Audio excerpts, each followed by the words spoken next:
now we have a Marcel pick, Chuckles. All right. United Nations, The Shape of Punk That Never Came. Sweet. And off their self-titled album.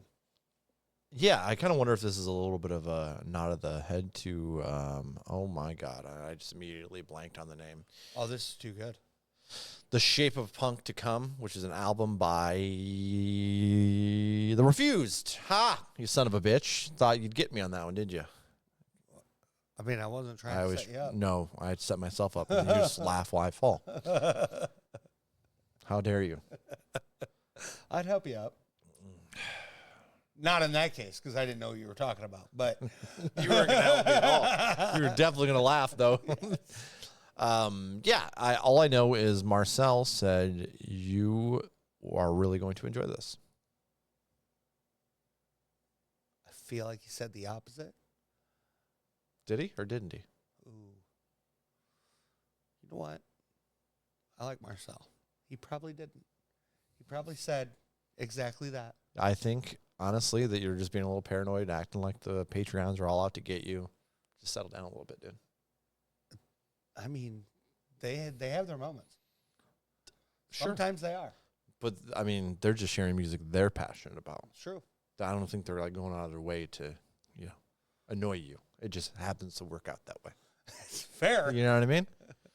So let's see, and you can judge here at the end. You've been handing out a lot of stickers today. We'll see if there's a gold star in this one. So if you did a good job, Marcel, and I've really talked this one up for you. You have gold, silver, and white. White's bad. Let's get it.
true words. And what Marcel actually said was, sorry, Chuck. I lied. It's okay, Marcel. This is still a silver star. Oh, that's not so bad. I'm just glad that this shape of punk is the shape that never came. You would. Actually, I would argue that this is probably in I probably put some of this in post-hardcore. Makes sense. Yeah. but- I think Refuse is technically post-hardcore as well, and they're the play on the name. But this actually reminded me of Converge a little bit, but not the Converge that me and you heard, where it was like really heavy screamo. More so the newer Converge album that just dropped, and I think if you would have caught me 3 months earlier than right now, the conversation on where I'd put these guys, the song in general, would be a completely different ballpark. But that new Converge album really has got me into some stuff that I normally really wouldn't be about. Do you know what? Do you know what my one? Yes. I only have one complaint. Yes, the vocals being so far in the back. Absolutely. I fucking know my boy, and I also have the same complaint. It's the only complaint I have. Because outside of that, the song wasn't bad at all. The sound wasn't even all that bad. Chuck, Yes. what is the album referencing? Dragon Ball Z?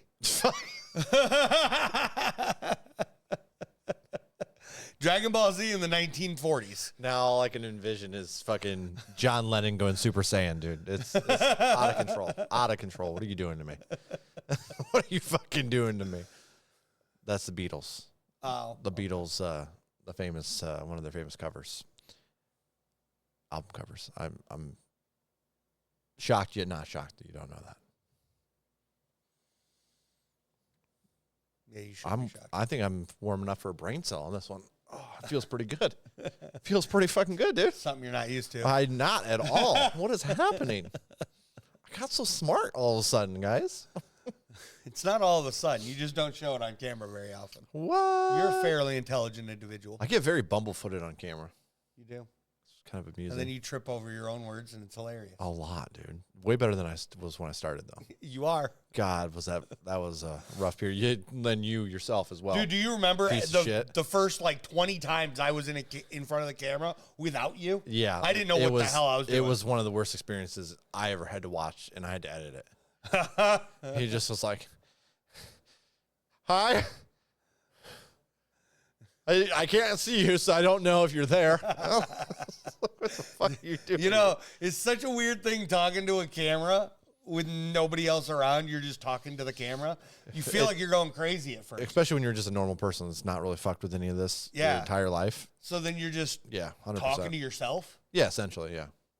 You just start, legitly, all I started doing was just taking my thoughts that bubble Yeah. up and just say them out You're loud. just spitting out your inner monologue at this point. Exactly, yeah. Yep. But no, this was a solid track. Definitely different. Yeah. Very dingy kind of sounding, too. I didn't hate it. I wanted the vocals to be up more for sure. Yeah. The instrumental was so forefront. Very, yeah. And I noticed you were really respecting the drums there on this one. Because at first looked like you were trying to make fun of the double bass, and then you were like, "Wait a second," because I think he was using a lot of snare just really fast. Yeah. Well, and even when I was like Hearing doing it. that, it Yeah. was very rhythmic rather than your typical double bass where it's just Yeah. right? So it was very rhythmic, and I was enjoying that. We're gonna listen to some metalcore albums here soon because you just stress me out so much. I don't want. We got to find a spot. You're just gonna see me sitting there like, the whole fucking album is just like. It's so groovy sounding though. It adds a nice intense. I don't know, man. I don't understand your hatred for it, and I don't know if I ever will. Okay, it really bothers me. Actually, my hatred for it started at the show you didn't make it to. I actually remember that. It was Carcass, right? Was it Carcass? It was one of the earlier bands. It sounds right. Yeah, and their entire set was double bass. It was like their entire identity. it might not have been Carcass, stage. but it was definitely one of those bands for sure. They opened for Amon Amarth. You're a piece of shit. I know the only reason you brought this up is because I didn't make it to the show. It's not. This is where it started. When I really started noticing the double bass heavy, Who else was it was there? like their entire set. That's all they did. Yeah. And it was like the entire identity of the band, and it drove me insane. Well, that is a like metalcore specifically. I know Carcass is not metalcore, so don't get that twisted. But I know like it's a staple of the genre. So you're always going to find that there because that's like one of the things that makes it what it is, unfortunately. Yeah. Which is fair, but I don't. It's like I don't know, maybe the hi-hat and jazz or something like that. You know, you get a lot of it. So Yeah. just Or the saxophone. Yeah. And jazz. It's always there. a lot of blues too. That always needs to be there, though. Mm-hmm. We could use some more saxophone in metalcore, too. I can use more saxophone pretty much everywhere. Yeah, absolutely. I love me some Yeah. sax. But this song, I'm going to rate a 5.1. No playlist for me. I'm going to go with a 6 here, and it's going to go in a playlist. Like I said, probably 3 months ago before that new Converge album dropped, this probably would have been closer to what you're talking in that 5 range. But, man, there's something here I like. So, hell yeah, and shout out again to Marcel.